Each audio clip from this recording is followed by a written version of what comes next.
Après, si tu veux un tableau un peu plus grand, bon, il y a la porte. Il y a la porte, hein, sinon. Ouais.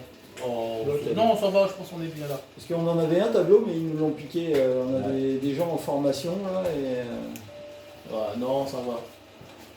Alors, on va faire. Donc là, on a vu la consignation, travail en sécurité. Maintenant, on va voir comment est-ce qu'on agit en cas d'urgence. En cas d'urgence. Alors, ce qu'il faut savoir avec l'électricité, c'est que on a vu l'électricité peut entraîner des dommages sur les personnes ou sur les sur le matériel. matériels, donc sur les biens. C'est bien. Voilà. Donc ça, c'est les deux types d'urgences qu'on peut avoir. Une urgence relative aux personnes et une urgence relative aux biens. Donc, pour les personnes, ça va être donc un individu, un collègue qu'on va retrouver, par exemple, couché au sol avec un câble nu sous tension dans les mains. Voilà, on va arriver, on va voir à côté d'un armoire électrique un collègue qui est là au sol, donc il faut intervenir. Voilà. Et donc là, ça doit pouvoir raviver chez vous la formation de SST. Voilà. Alors, Comment est-ce qu'on agit? Qu'est-ce qu'on si le fait? gars il a un Déjà, câble il faut- électrique à la déjà, main, faut il ne faut pas couper. toucher le gars directement. D'accord, Faut déjà couper le courant. Sécuriser la zone, Donc, couper le courant. donc on dit couper le courant. Donc il faut couper le courant. Ou si on a une perche, on le tire avec la perche, une perche isolée, bien sûr. Sécuriser la zone. Donc tu dis qu'on tire le gars. Donc, vous dites Avec la non. perche. Avec la perche, Ouais, pas à main nue. ouais. On ne le touche pas. Ouais. Ok. Ensuite, quoi d'autre? Qu'est-ce qu'on fait d'autre? Déjà, On on contacte coupe le les courant pompiers, et les on pompiers. on appelle le 15 déjà parce que On appelle les secours. voilà. Quoi d'autre? Une fois qu'il Une fois que qu'il est plus branché, une fois qu'il est plus branché, bah c'est la partie SST. On regarde si on peut faire quelque chose pour essayer de le ranimer ou On observe. voilà. Quoi Voir s'il d'autre? respire encore, si son cœur bat encore, on s'il met en est position de sécurité. en PLS, oui, enfin mais respire. après voilà. On agit. Donc ici on dit PLS, on le met en position latérale de sécurité. Quoi d'autre? Bon, en fait ici, c'est vraiment tout ce que. Là c'est vraiment tout ce qu'on a appris pendant la formation SST. Maintenant on va remettre ça dans l'ordre. C'est-à-dire que vous arrivez, vous trouvez un collègue allongé au sol. Voilà, allongé au sol avec le câble dans la main. Bon, déjà, on ne va pas lui faire les poches. Hein? On ne va pas lui faire les poches. Donc, Ça se fait pas. donc, la première chose à faire, déjà quand on arrive, on observe. Hein? Mais tout ça, ça va très vite. Hein? On arrive, on observe. Et effectivement, comme tu as dit Eric, on ne va pas toucher la personne. Il ne faut pas toucher la personne, surtout si elle a encore le câble dans la main. On ne touche pas la personne. La première chose à faire, c'est qu'on se met en sécurité.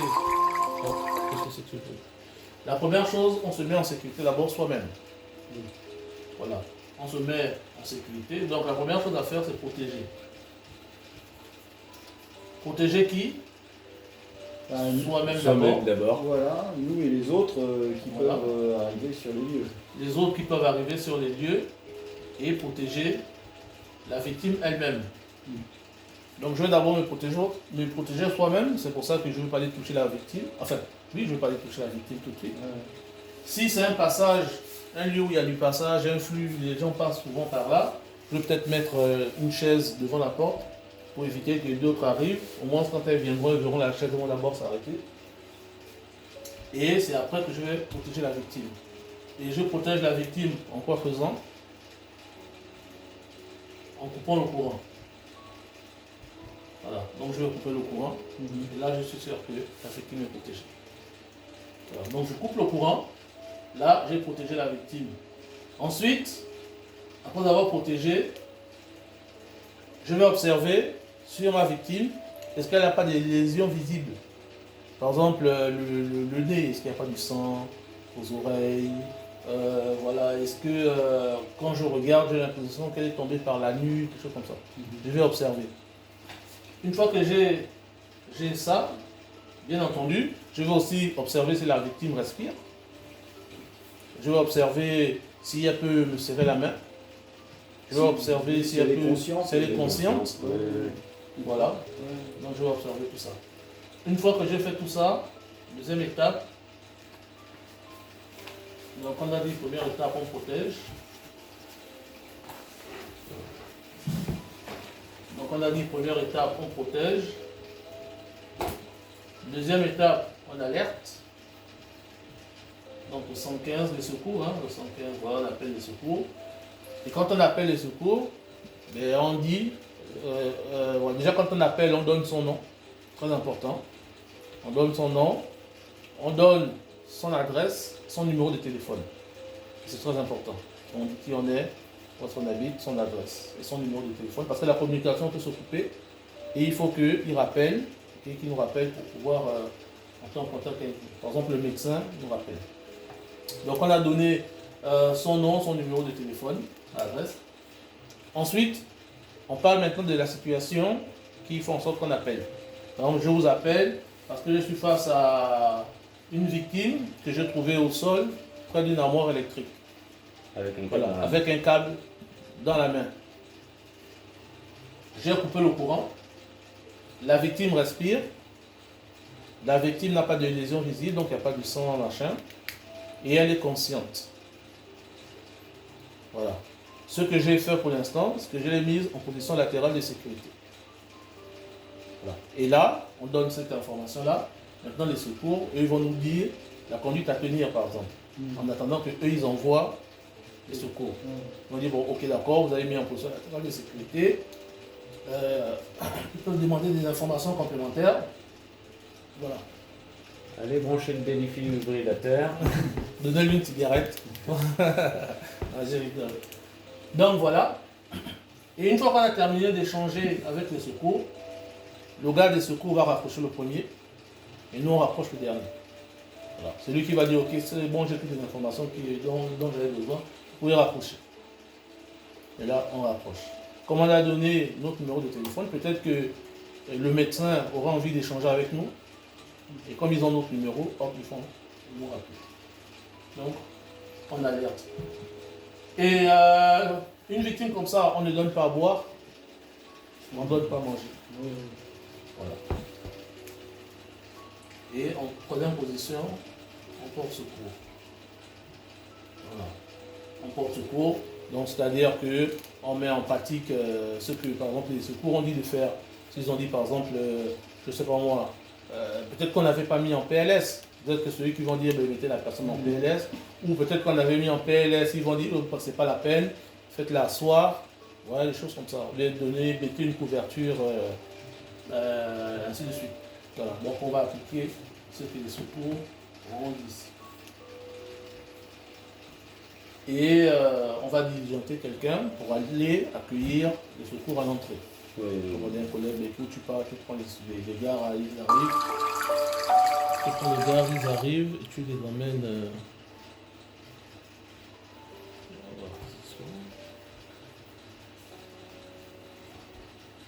Tu les emmènes. Voilà. Donc, 3 étapes. Il faut retenir ça comme ça. P, A, S.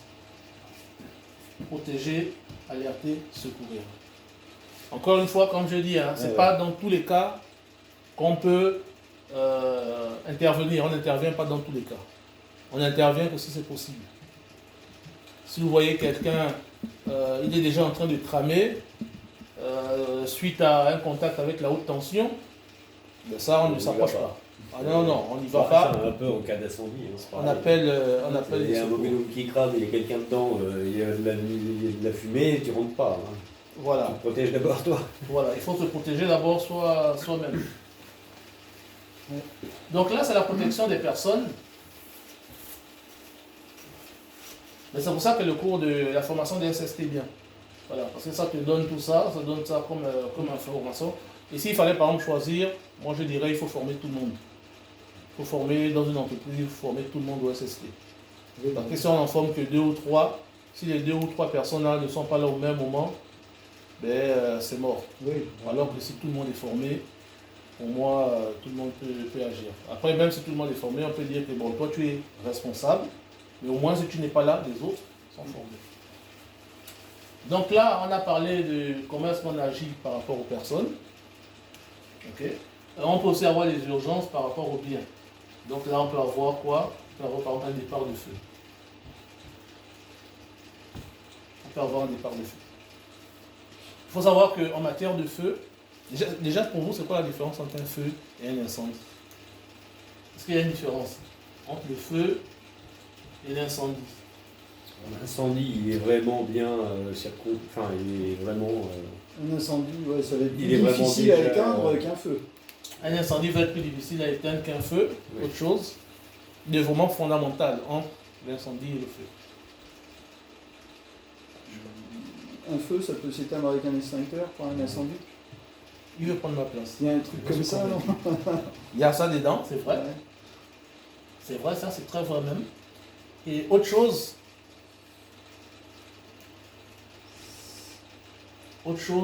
de vraiment fondamental,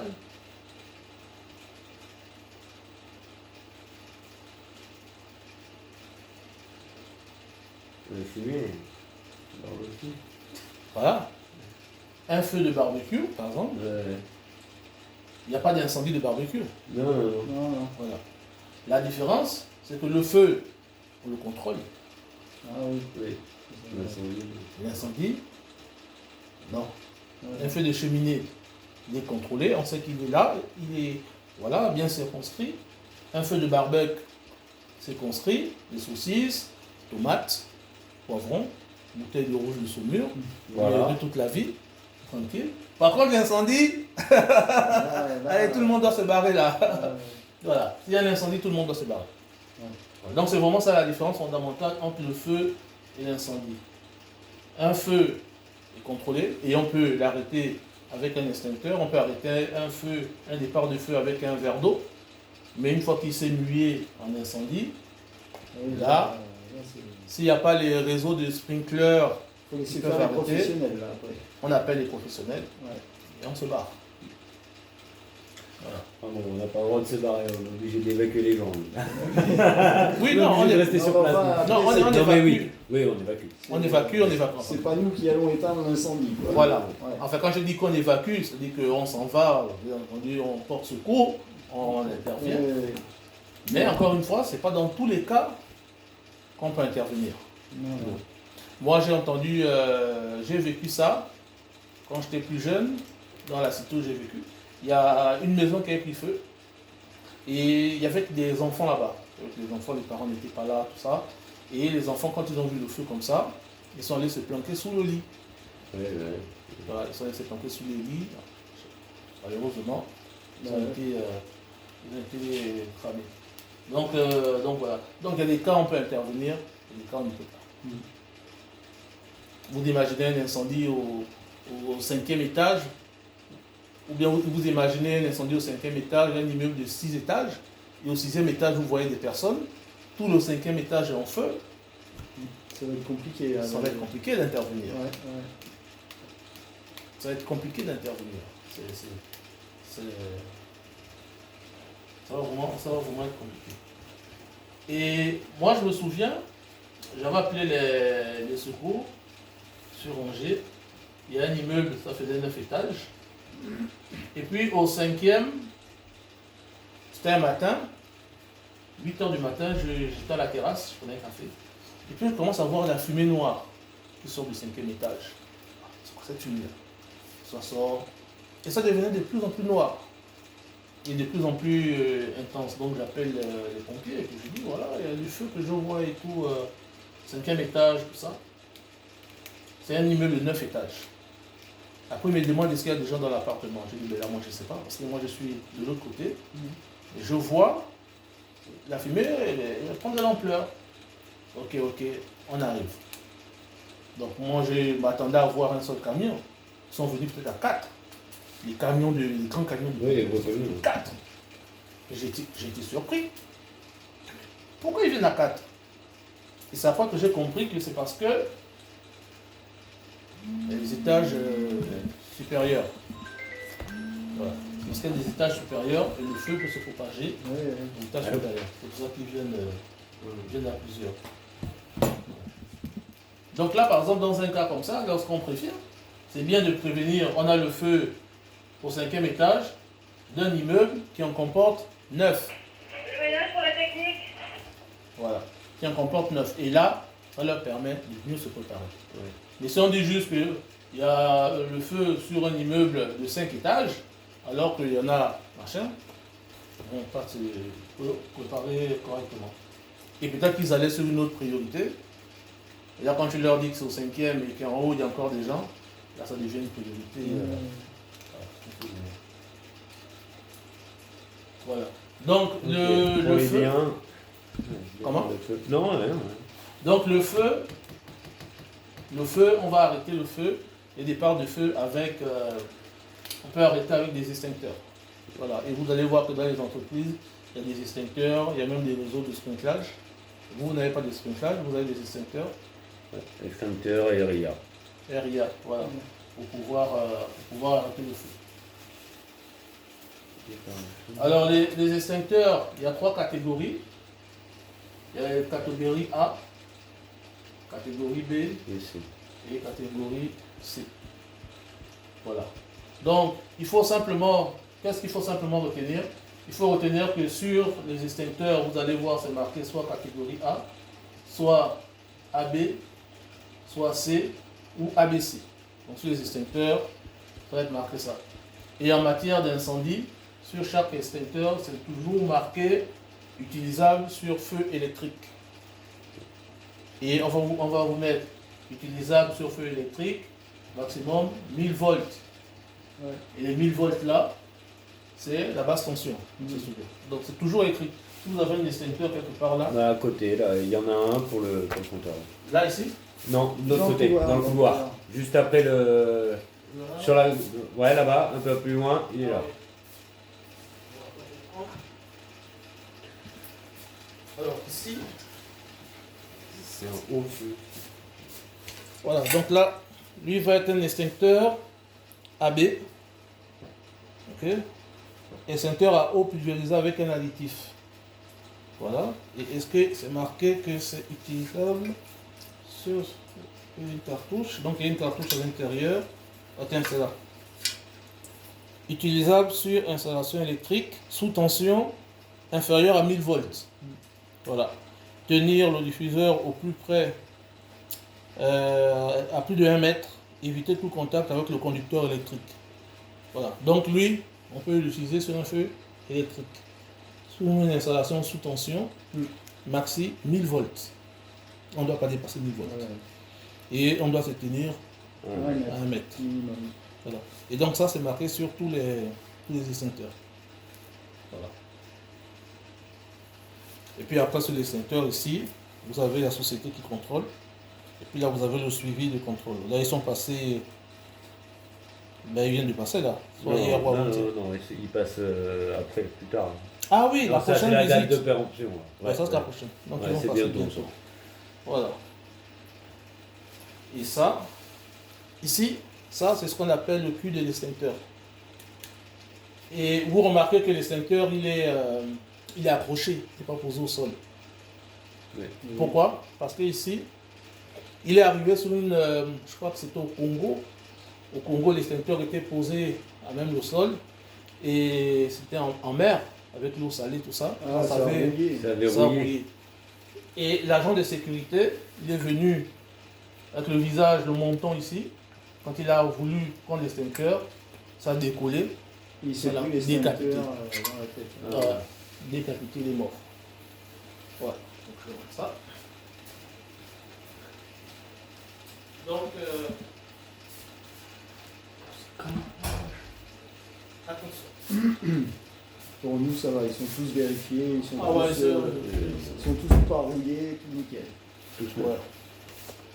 Donc voilà, donc vous avez vu, hein, utilisable sur feu, sur les installations sous tension, Ok. Et Donc en gros, pour l'urgence des biens, en fait, le seul moyen de lutte, c'est pour préserver les biens, c'est les extincteurs pour arrêter les départs de feu.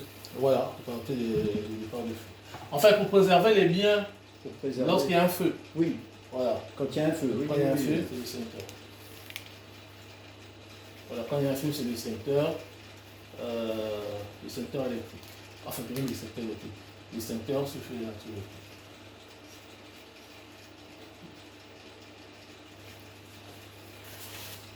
Voilà.